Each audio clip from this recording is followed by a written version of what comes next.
Welcome, everybody, and thank you for attending the Cloud Security Alliance DC Chapter webinar with Ben Johnson, CTO of Obsidian Security, to learn more about how to better detect, investigate, and respond to unwanted behaviors across SaaS platforms.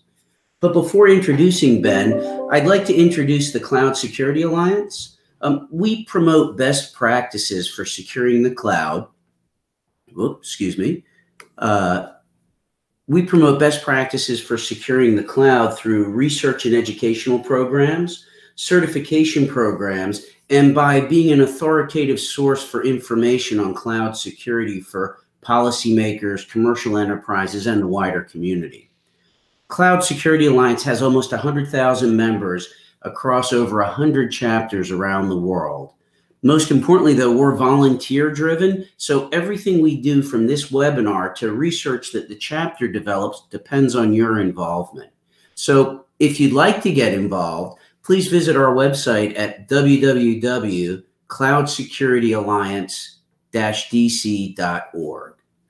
And today's sponsors are Obsidian Security. Obsidian makes SaaS security simple with a new approach called Cloud Detection and Response that delivers unified visibility, continuous monitoring, and security analytics. And Leadership Connect, the #1 trusted source for finding the right people in government. And so let me introduce Ben Johnson. Ben is the CTO and co-founder of Obsidian Security. Prior to founding Obsidian, he co-founded Carbon Black and recently served as the company's Chief Security Strategist.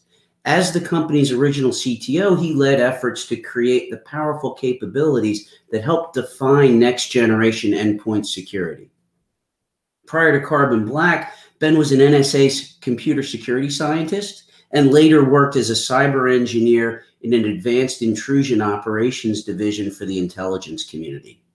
Ben's active in the cybersecurity community, where he's a technical advisor to the US FISA Court and sits on boards of multiple security startups. He earned a bachelor's degree in computer science from the University of Chicago and a master's degree in computer science from Johns Hopkins. Today, he lives in Newport Beach, California with his wife and 3 sons. And so with that, I'll turn it over to Ben. Thanks a lot, Matt. And thanks everybody for joining. Going to try the slides here, and sorry for making you read that whole bio. That's probably could trim that down a little bit, but here we go. Let's try the slides and go from here. So, all right, Matt, you can see these? I sure can. All right.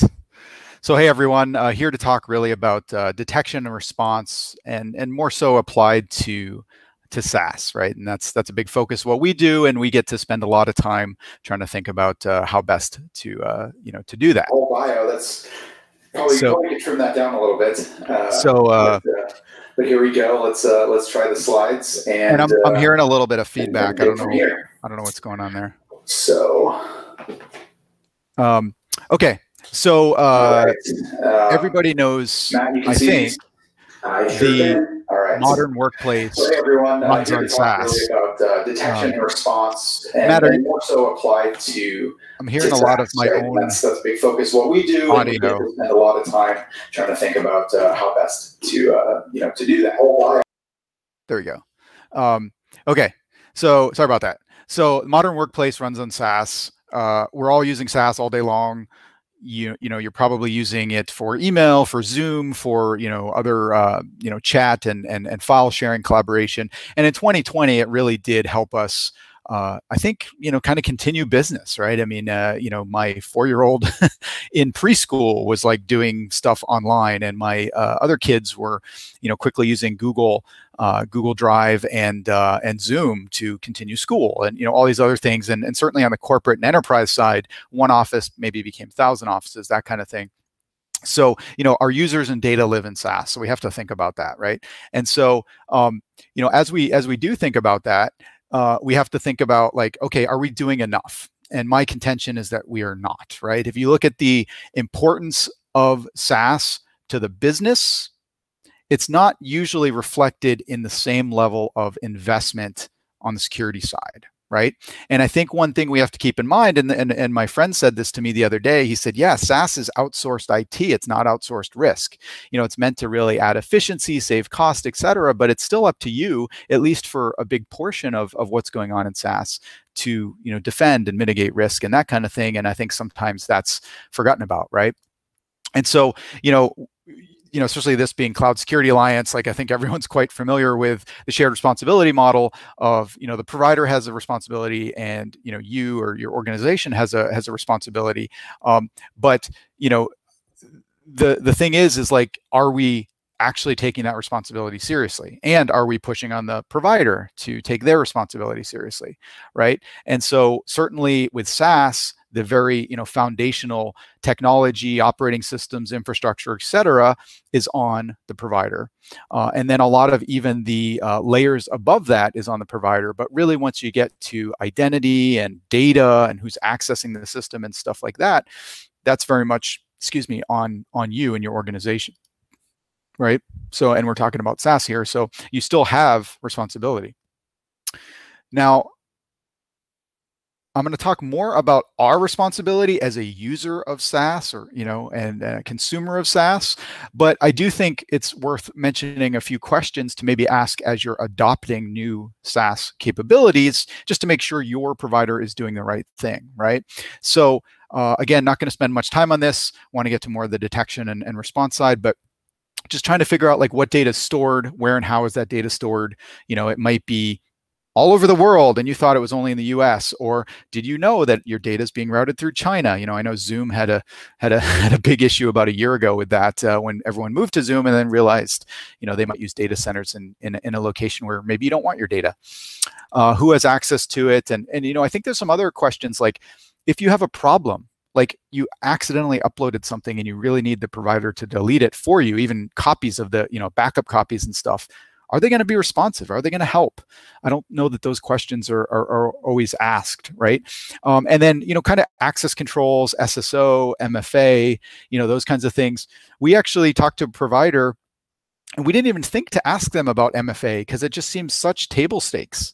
And it turns out they don't actually have the ability to enable MFA on accounts. So, that was a wake-up call, and we had to put a, sort of an identity management system in front of them, an SSO in front of them that would enforce MFA in order to access that. And then, other things like, does it have an API? Does it have audit and event information? So you can do that incident response, so you can do different detection. And that's going to play up more later on in our content here.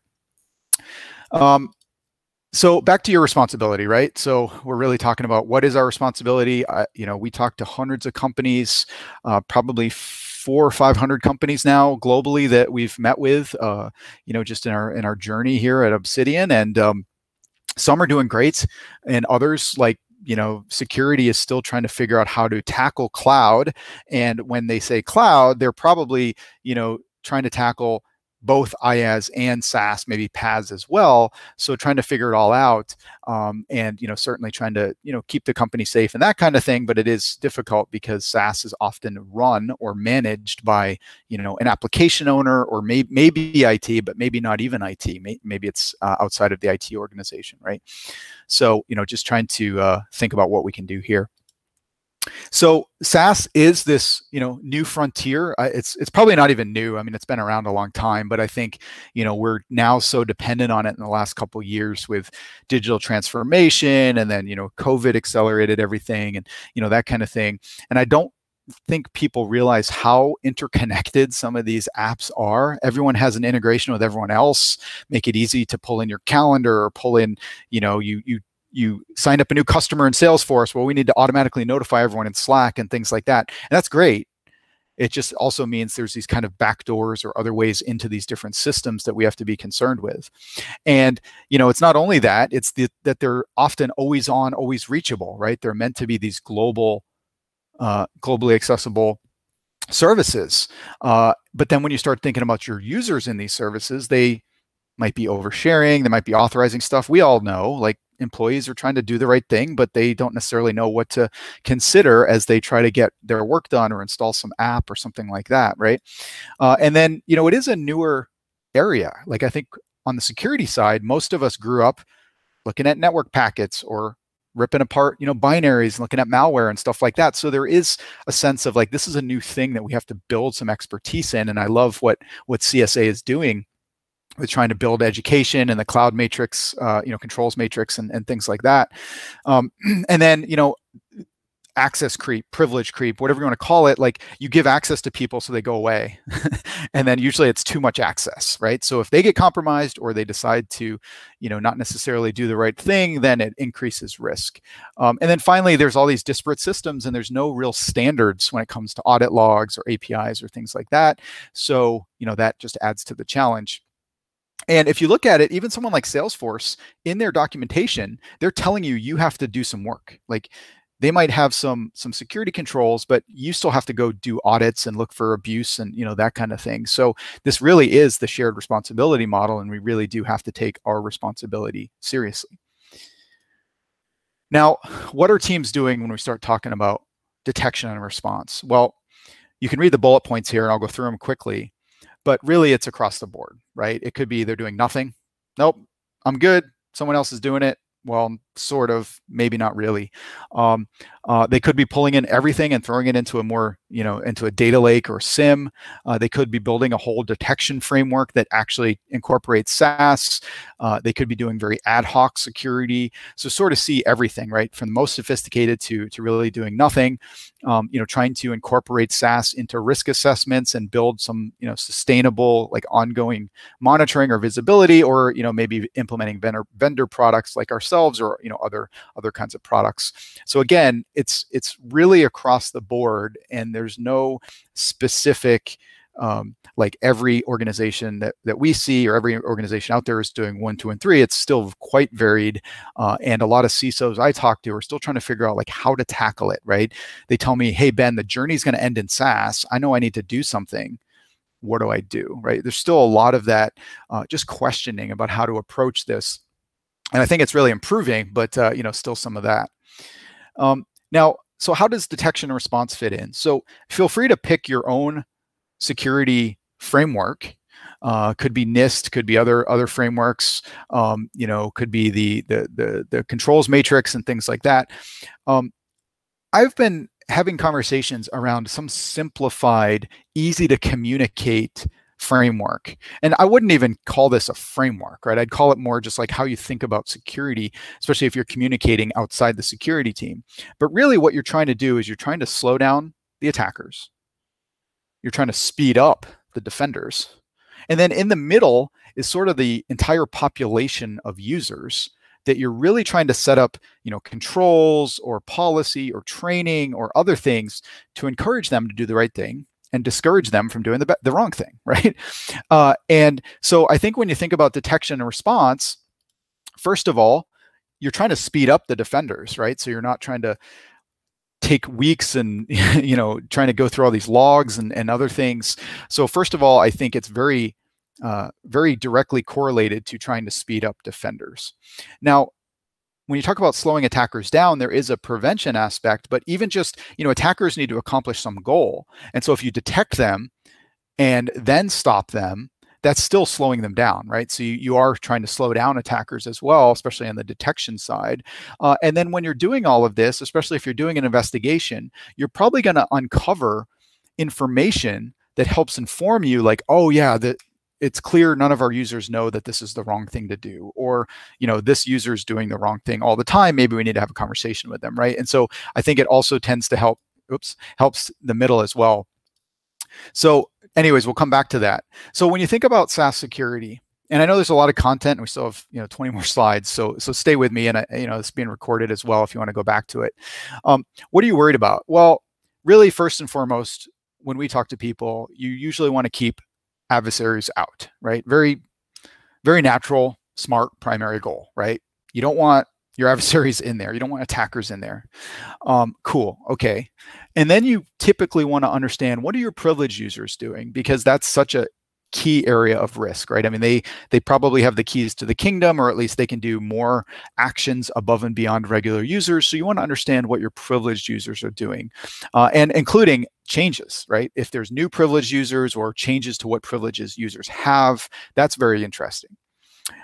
From there, what we see is like people are really concerned about what's being exposed. Like, are people sharing lots of files publicly? Are they sharing files with random Gmail or Yahoo accounts? What's kind of going on there? And then something that's come up quite frequently in the last year or two, and then Sunburst and all the fun that everyone had with that, and it's still ongoing, by the way. Really, I think brought to light third-party apps and these other ways, as we talked about, the very interconnected nature of SaaS apps and environments.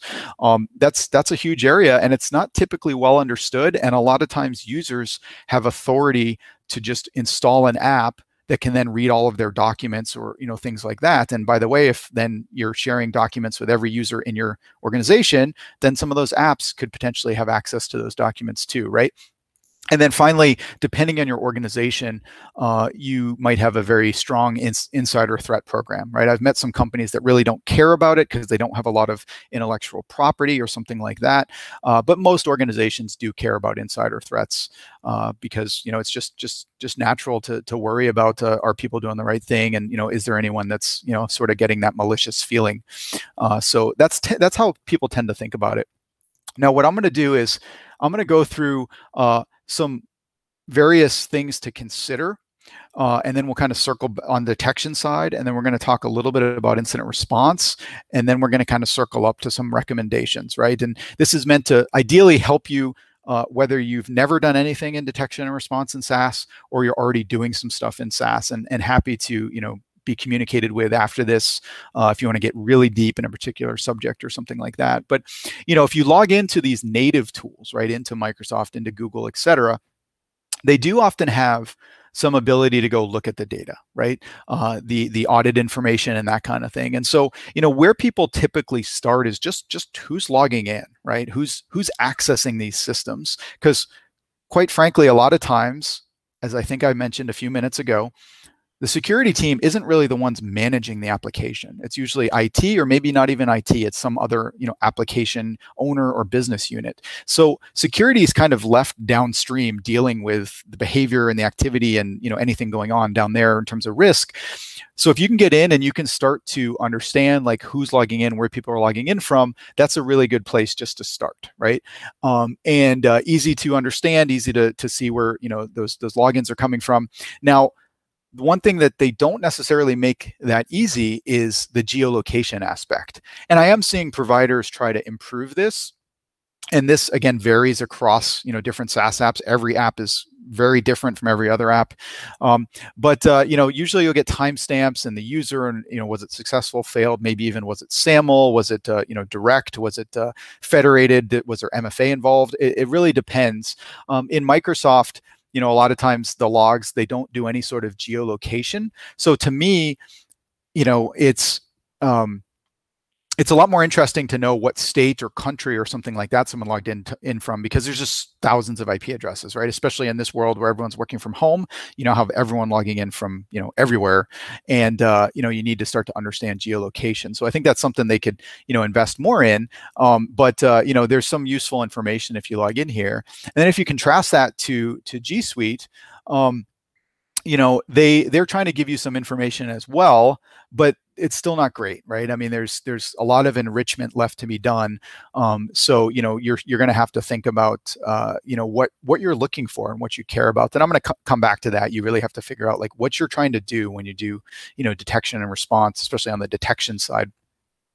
Now, Salesforce, Salesforce, I think, has their own challenges, but they do give you geolocation information. They do show you what kind of client, like on the right here, you see HubSpot or Demisto or whatever. They do try to provide some of that context, right? And context is so key when you're understanding like, why is someone logging in from an application I've never heard of before? Or why is someone logging in from a location I don't know about, right? And so really trying to figure out what's going on there. So really trying to understand that, I think, is key. So whether you have to do the enrichment yourself or you're getting it out of these systems, that's something to keep in mind. And again, we'll kind of circle up with some recommendations there. So summary, and I'm going to go through a few different, kinds of things to look for and stuff like that. So when you're thinking about logins, you probably have, I mean, you might have 100 employees, you might have 100,000. You know, I'm sure we have a variety of audiences here. You probably don't have that many admins. Like even if you have 100,000 users, you probably have less than 100, fewer than 100 admins, right?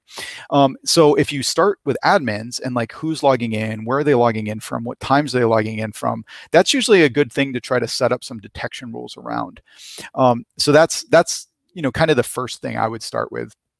At least if you know, if you're thinking about admins. And then, you know, unusual login locations. Some organizations are so large, this is very hard because you have people all over the place. But if you have maybe a company that's, you know, mostly in the DC area or mostly in the US or what have you, then it's quite easy to say, hey, look, if someone logs in from outside the US, like, alert me on that, right? Now, I'm trivializing it a little bit because you have to have the ability to add some of these detection rules and that kind of thing, but it's something good to look at. And usually you have some predictability, especially if it's admins, again, because there's not as many. And then, you know, people tend to try to get ahead of compromise, right, by looking at spikes and failed logins or something like that. So, you know, if you're seeing, you know, credential stuffing attempts or password spray attempts or things like that, you know, you tend to want to look at those and try to figure out, well, was this person just on a webinar? And so, you know, their email's now out there more and everyone's trying to hit them, or, you know, they have a more field facing presence. Okay. You try to understand that, but then, you know, try to translate that into risk and what's going on. And then, you know, kind of, maybe not everyone, but, you know, everyone tends to like impossible or atypical travel, like, hey, Ben's here and in another country at the same time. Why? Now I'll say VPNs and other, you know, data centers and stuff tend to make this more difficult than just adding a simple rule, but it is something to, you know, to keep in mind as you're trying to build out your own capabilities. Excuse me. Now, moving forward, we talked about, like, it's not just logins. There's plenty of other things to look for, right? So if you're looking for access and privilege changes, for example, in Microsoft, they do log this information where you can go in and you can see, like, was a member added to a role, or, you know, what happened, and then you can actually drill in and they'll give you all this, you know, kind of JSON data of like which user performed the action, which user had the action performed on them, what role or group they were added to, and that kind of thing. And, you know, it does take some effort to understand some of these logs and that kind of thing, but it is good to, you know, really look at that, especially if you have quite a static privileged user population. You should very much try to detect any changes to that population, right? I mean, that's just a quick win. You're not going to get a lot of, you know, flood of alerts or something like that. So you really want to think about, you know, what's going on to the privileged user population. Now, in G Suite, they try to do it as well. They try to log a bunch of that stuff, whether it's users getting licenses, role creation, etc. Just a lot, you know, a lot that they log, and you can go in and look for that. And they actually have some built-in alerts as well, where you can get emailed if you turn it on to, like, new users getting added, users being granted admin privilege, etc. So I do recommend going in and trying to enable some of those if you can get, you know, access to these systems, which again is sort of step one, is get access, you know, to these various systems, right? So, you know, just thinking about that. And by the way, we will have time for questions. So, you know, feel free to ask some questions in about 15, 20 minutes. Now, what do you care about when it comes to access and privilege changes? Well, I sort of talked about this a little bit, but new privilege is granted. So new admins, do people get additional roles, etc.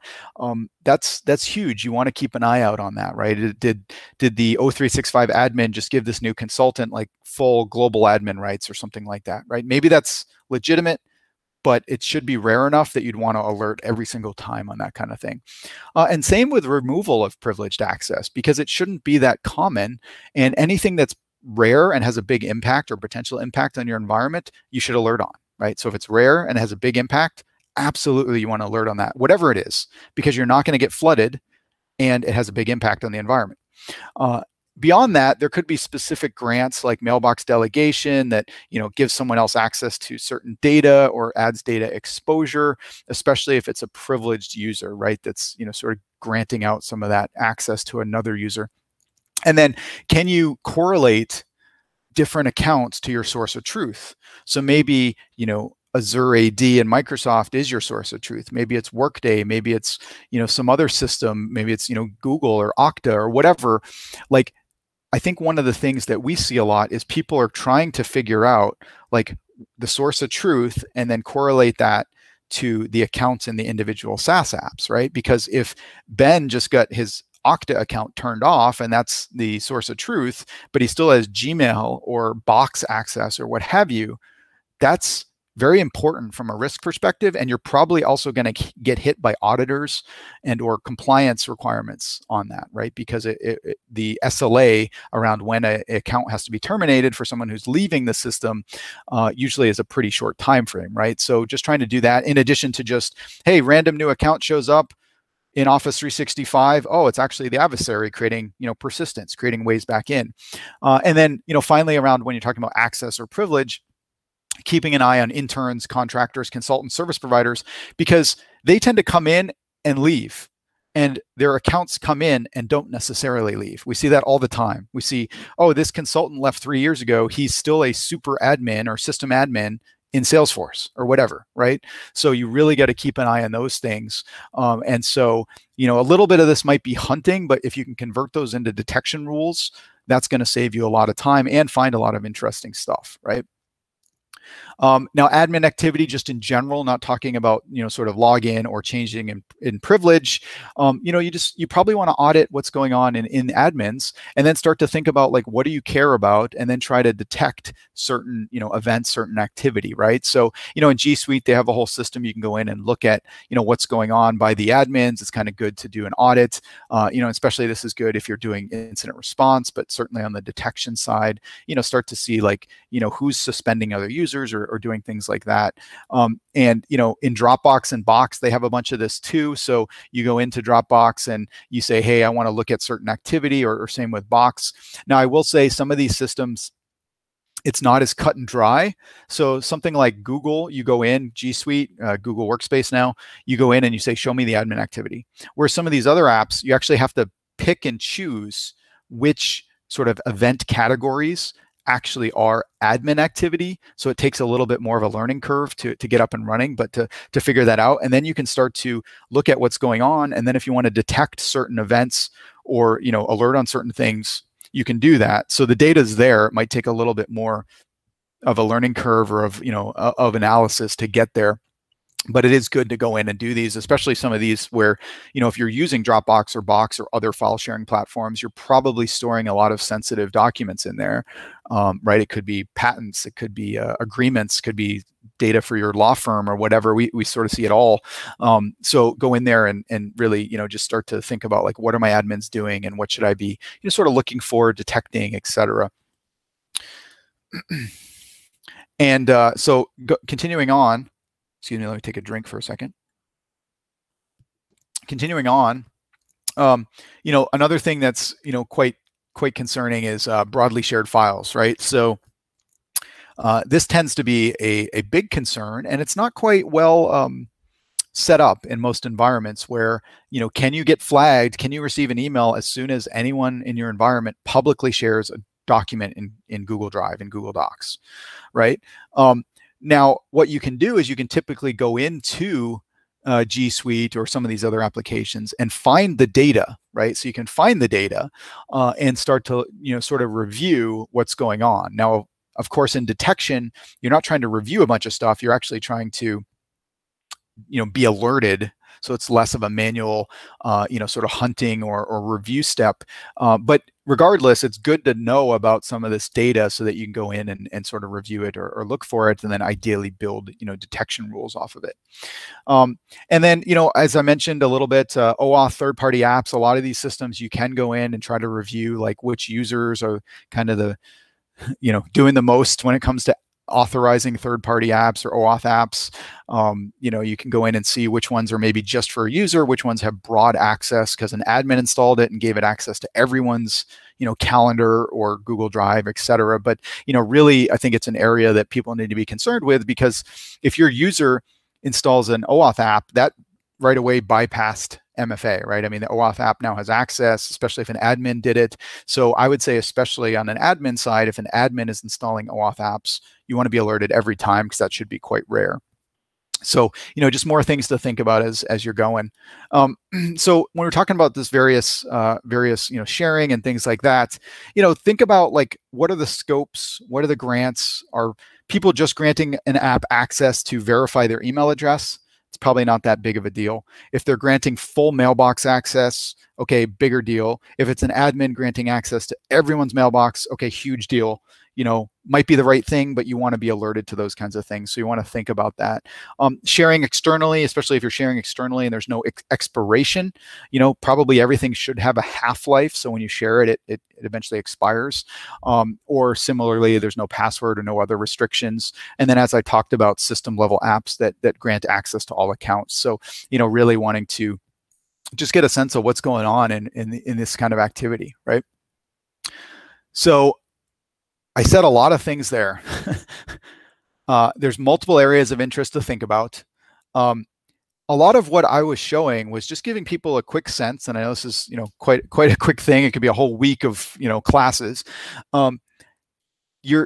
First of all, you need access to these, you know, these systems in one way or another, and we'll talk more about that. If you get into these consoles, some of them do have alerting capabilities where they'll email you or they'll send you an alert through some mechanism. If we're just looking through the audit logs and stuff like that, you know, you're probably saying, yeah, it's not really detection. It's more like hunting or review. And that's absolutely true. So you have to figure out, like, how can you convert that more to a detection situation? Like, how is an automated system looking at various criteria and then telling you, alerting you, et cetera, notifying you when it sees what you're concerned with, right? That's really detection.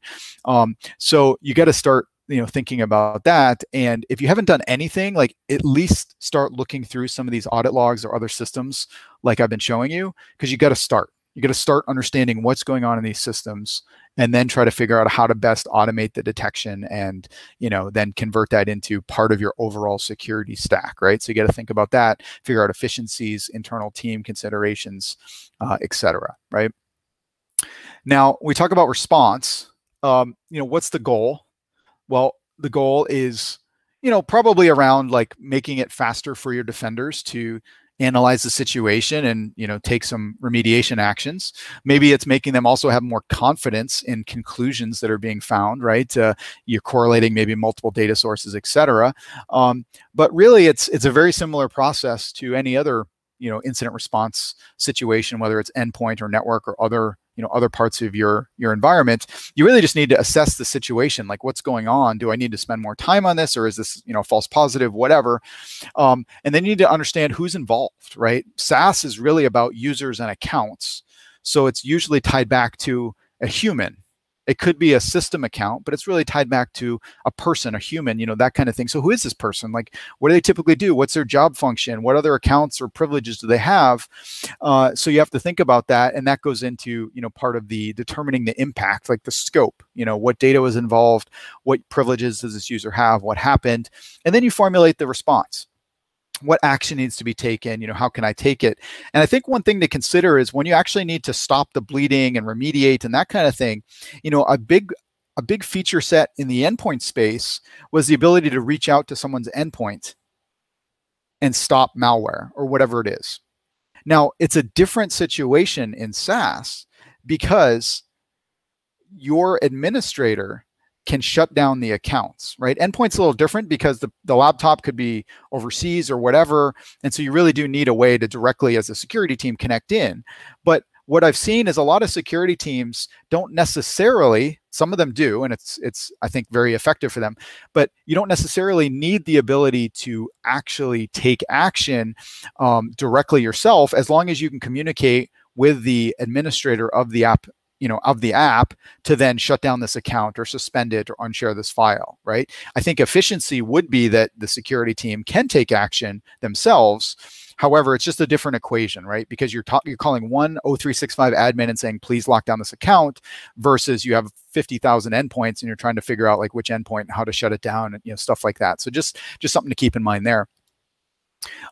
With response, you know, I think what you really need to decide is, you know, native console. Are you pulling the data out of the APIs? Remember we talked about earlier, you need to understand if your SaaS providers have APIs. Are you using a third-party solution to help with incident response? Now, if it's a native console, you better have access, right? Like, it's a pain point where you know, sometimes there's politics or whatever between the security team and the application owner, and the application owner doesn't want the security team in their stuff, right? And so if you're trying to do incident response, you're now having to ask them for access. You're doing really incident response in production. So that might be fine, but it's just something to keep in mind and really plan for ahead of time, right? If it's not a native console, how are you getting the data out? Is it already flowing out? Do you have to do it on demand when you have a situation where you need to respond? How are you doing enrichment, et cetera? And then if you think about the data, one of my tips is like, it's sort of like in any situation you need to drill, you need to practice, right? You need to look at the data ahead of time, because like every SaaS app is wildly different in what they log, how they log, et cetera, right? On the left, took a few little screenshots. Is Atlassian? They have some pretty good JSON data, some pretty good information like names, emails, et cetera, of the users. If you look at the next one, it's a Salesforce log. The user ID is just some giant, string that's who knows who that person is. You have to figure out how to correlate that to the actual human. A successful login actually says login no error, which is kind of funny. But it's just stuff you have to learn. And then I think on the right was maybe G Suite, which is pretty good as well, but it's also different than Atlassian. So really trying to understand the data ahead of time, so you're not scrambling to learn on the fly when the building's on fire. Right? So good IR teams, you're drilling, you're practicing, you're really prepping ahead of the incident, right? So as you think about this, I think we saw a lot with Sunburst or Solar iGate, the SolarWinds. It's still going on. It's actually much bigger than SolarWinds. We've seen multiple other, supply chain entry vectors, right? Mimecast put out some blog posts and others. But I think the thing to consider is like a lot of what they did is try to get into Office 365 to read email, look at documents, et cetera.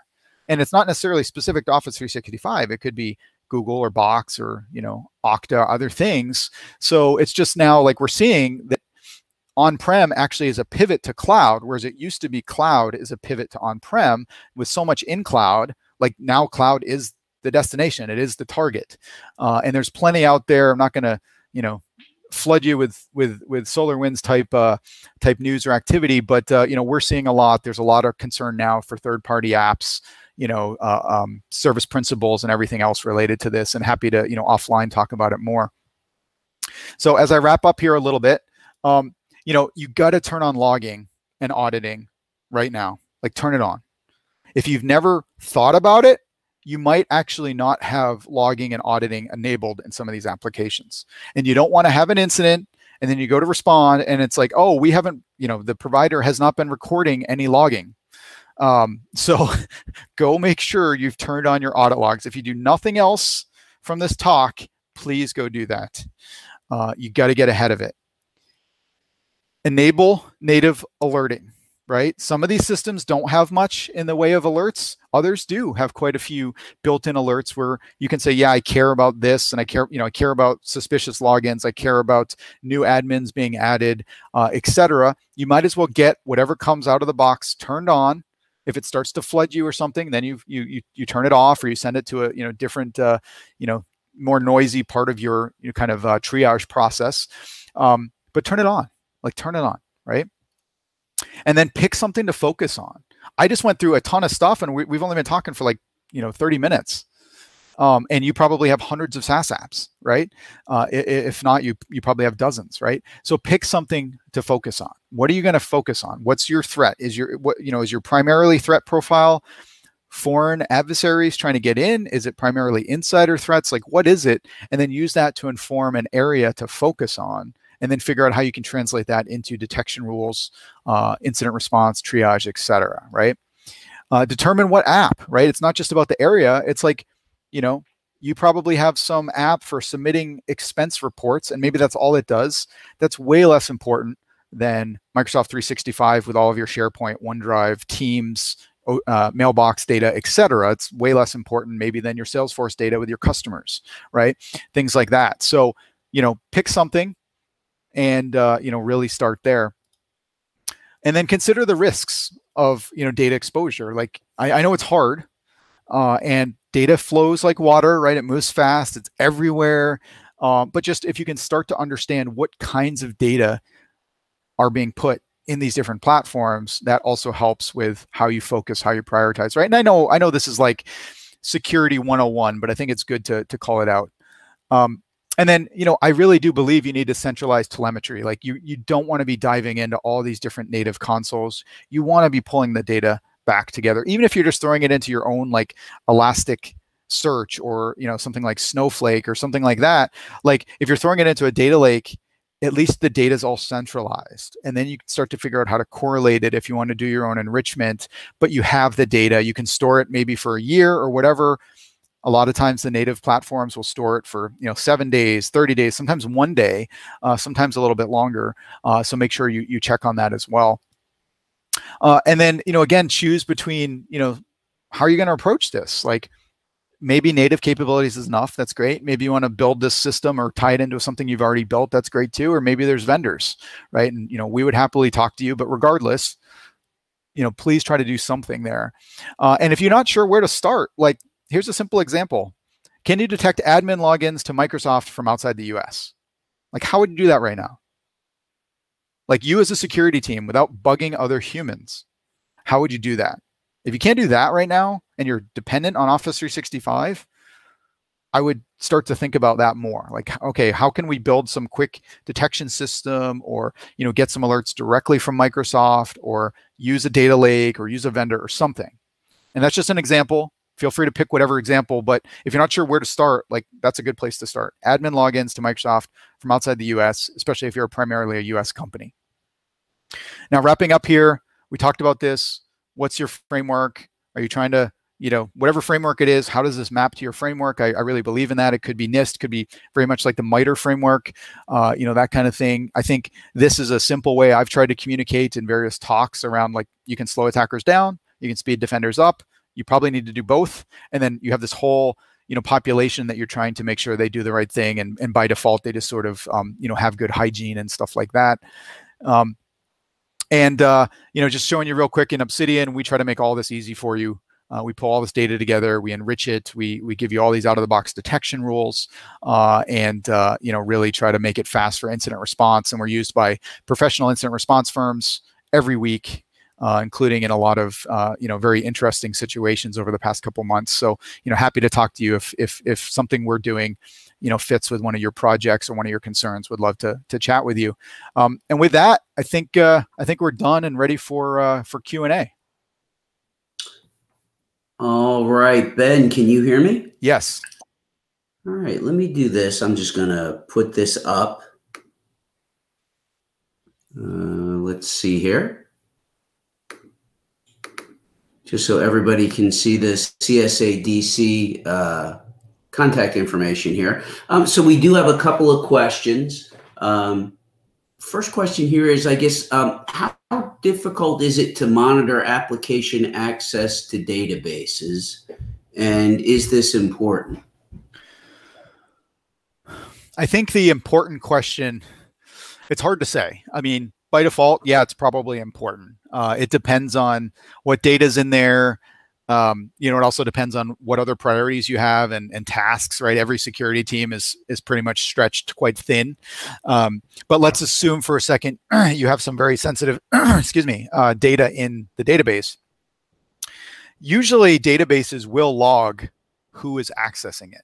So they'll usually log, where the access is coming from, like an IP address, what user is logging in, what role, right? Usually you assume some sort of role when you log into a database, and that kind of thing. And they might even log the queries or the events, like sort of after login or after access, the actual post login, queries and activity. They might even log that too. So yeah, I think you should definitely try to do that if it's something of concern to you. What you'll have to figure out is like what's being logged by these systems, and then where do you want to put it, right? So usually it's really a matter of how do you get data out of these SaaS apps or databases or whatever, because you don't want to keep going back into these like production environments if you're investigating something or triaging. So how do you get those logs somewhere so that it's much easier to use and you're not going to do any damage if you're spending all day like, querying and searching and investigating. So I think it's a pretty blanket question. I think it's a good question. I would say, yeah, like usually these systems will log, access. They will log some of the activity inside the application or inside the database, and then you need to try to get it out. And it's probably important, but that's more of a question for you and your business.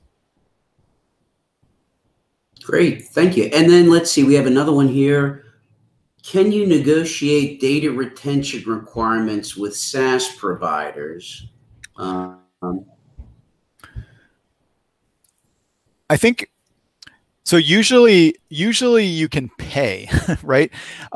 Sometimes you can negotiate. I would say a lot of times, especially if it's a big SaaS provider, you don't have a lot of negotiation power unless you're a very massive customer of theirs, right?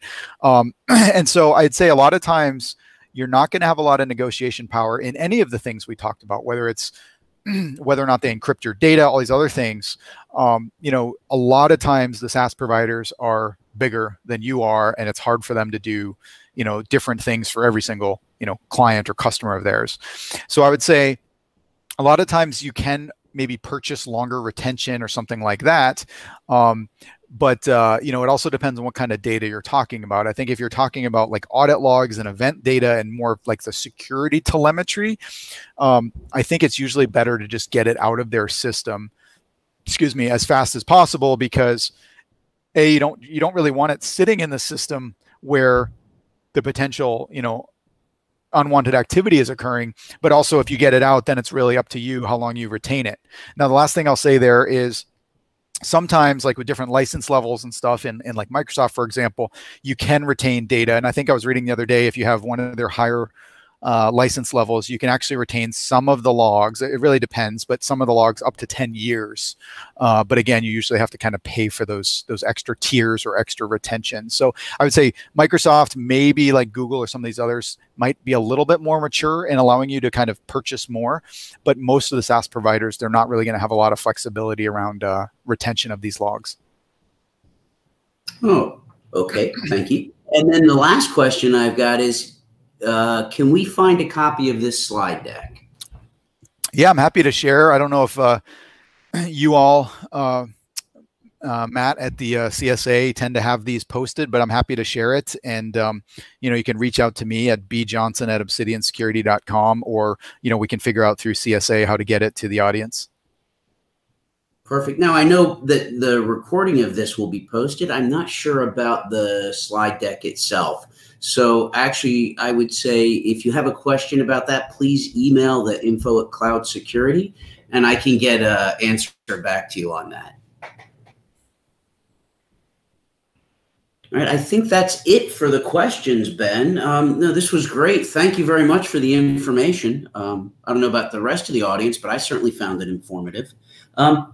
So I guess, again, let me wrap up by saying thank you very much for attending. Thank you very much, Ben, for the time. And again, if you're interested in volunteering with CSA-DC, please visit our website. Feel free to sign up. And we look forward to hopefully getting your involvement next month, at least in watching our next webinar. So thank you very much and have a great day. Yeah, thank you.